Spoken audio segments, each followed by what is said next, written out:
Hey guys, and welcome back to the channel How Logical. In this tutorial, we're gonna look at how to choose languages that I know in Bumble. Now let's begin.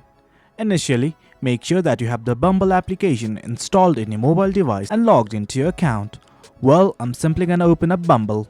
Well, as you can see, I've opened up Bumble. Now what I want to do is simply go to Profile. Let's click on Profile right here. Now this right here is the profile page. Worry not. Let's simply click on the image right here, that's your profile picture. And this will open up. Let's simply scroll down.